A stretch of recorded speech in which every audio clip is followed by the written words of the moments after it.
Oiê, boa noite, estamos nós aqui de novo, gente. Hoje a história que eu vou contar é A Casa Assombrada.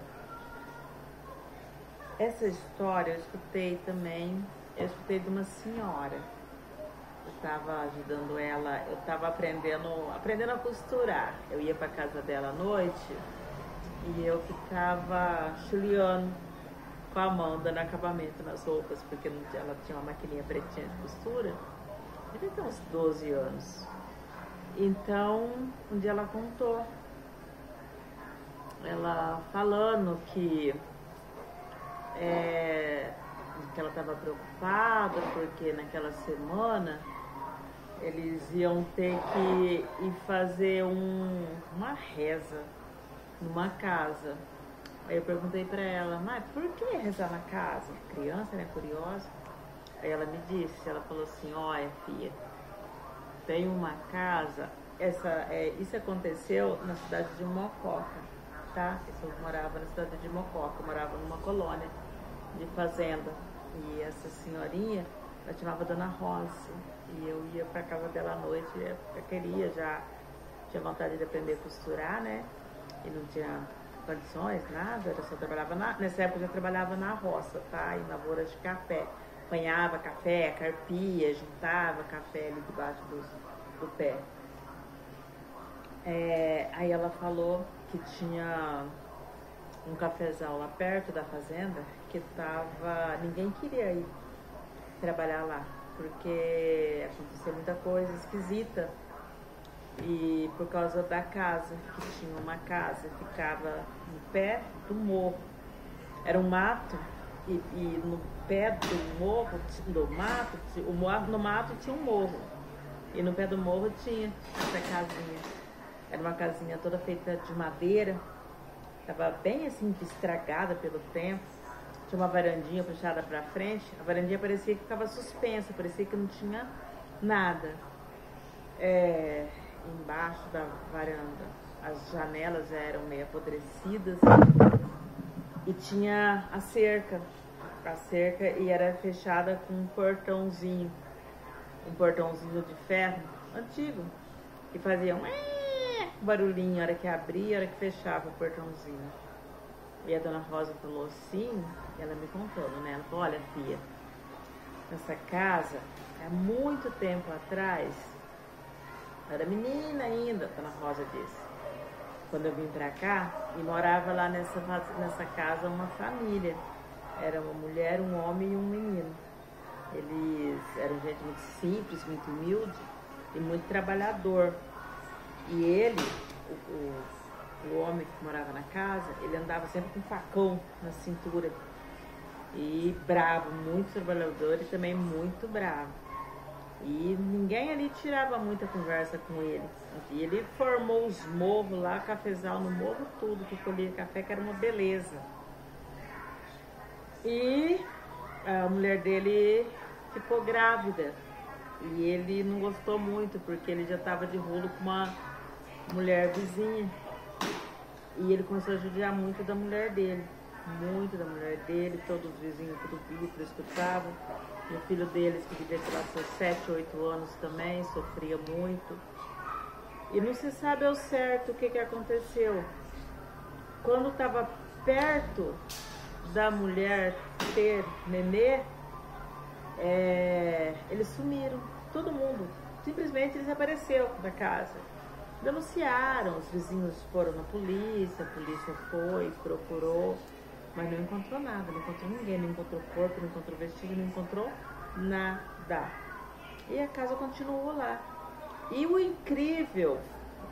mais incrível é que algumas pessoas começaram a ver barulho, ouvir choro de criança, risada de criança um pouco maior, gritos de desespero de uma mulher, um homem muito bravo. Eles escutavam e iam lá vendo que tinha nada.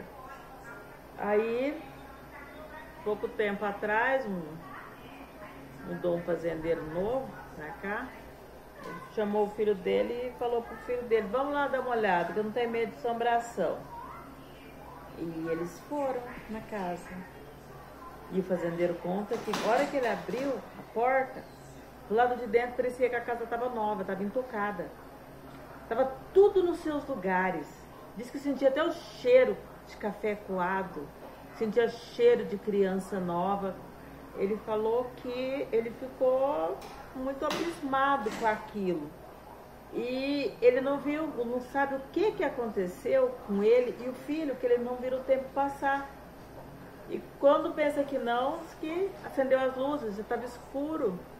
E ele não entendeu exatamente o que tinha acontecido. Só que a hora que ele viu que acendeu as luzes e de repente apagou de novo, ele começou a ver vultos andando para lá e para cá, uns olhos vermelhos em todo canto que ele olhava, que ele via e escutava tipo um barulho de facão na parede, no chão, e crianças chorando, e uma mulher chorando, e uma outra criança dando risada.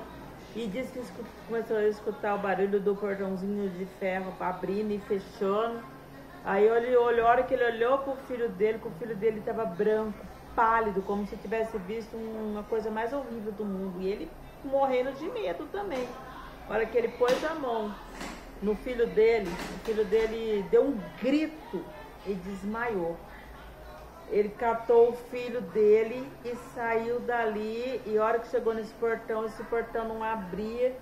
A hora que ele virou para trás, disse que ele viu um homem, vulto de um homem, em pé na porta, empunhando o facão e falando: essa terra é minha, aqui ninguém nunca vai ficar, esse lugar é meu. A hora que falou assim, deu um grito estrondoso e o portão abriu. O fazendeiro pegou o filho dele, saiu dali foi para o hospital. O filho dele nunca mais voltou a falar. O filho do fazendeiro ficou tipo vegetando. Nunca mais voltou a falar, nunca mais voltou a andar, ficou vegetando. Aí o fazendeiro mandou cercar e colocar cadeado em volta dessa casa. E o cafezal do morro fica lá, ninguém mexe. E a dona Rosa disse que começou, que acha que o povo ali em volta estava achando que os fantasmas estavam saindo da casa. Porque eles começaram a ver no meio dos cafezais vizinhos também. Um homem alto, durante o dia, andando com aquele facão gigante, e olhava com cara feia, cara de bravo, e escuta um sorriso, um risinho de criança, assovio de criança. E tem gente que diz que já viu até a família toda, a mulher, o homem, mulher barriguda, chorando, andando atrás dele, de mão dada com o pequeno, e ele na frente, com o facão na cintura. Aí ninguém vai mais na casa. E ela fala, eu nunca quis ir lá, nunca nem chamei meus irmãos para ir lá. Porque ela fala que ele fica lá, esperando a próxima pessoa para ele levar a alma embora. Igual levou a alma do filho do fazendeiro, é o que eles falam. Que o homem lá levou a alma do filho do fazendeiro embora porque o filho do fazendeiro queria se apossar das terras dele, da casa dele. Aí, gente, eu fico pensando, eu nunca vi, e se vi também não entendi que era fantasma, né, porque eu era, assim, meio criança, porque antigamente, gente, criança que morava criada em fazenda, não tinha essa coisa que as crianças têm hoje, né, eram mais, como que eu vou dizer, mais inocentes para essas coisas. Mas isso aconteceu lá em Mococa, eu ouvi essa história lá em Mococa, é lá em Mococa que diz que tem, tá? É na fazenda Cachoeirinha, chama a fazenda, lá em Mococa. Dona Rosa já morreu, com certeza, faz muito tempo, mas os filhos dela, se algum dos filhos dela, Dona Rosa, que morou na fazenda Cachoeirinha em Mococa, Dona Rosa Costureira, se algum dos filhos dela estiver me escutando e lembrar dela dessa história, manda um oi aí pra mim, tá? Gente, não se esqueça, vamos me ajudar aí, contar a história, levar essas histórias para muito mais gente. Porque tem história, hein? São 53 anos de histórias acumuladas para contar para vocês. Cada uma mais... Assim, fica a dúvida, né? Eu atiço a curiosidade, porque pra mim, criança na época, eu não tinha... isso não atiçava a minha curiosidade, atiçava muito o medo, né? Quando a gente estava fazendo alguma arte, alguma coisa, a mãe já falava: Olha o homem do facão. O homem do facão. Então aquilo já resolveu o problema, né? Gente, beijo. Adorando contar a história aqui com vocês. Até a próxima. Tchau.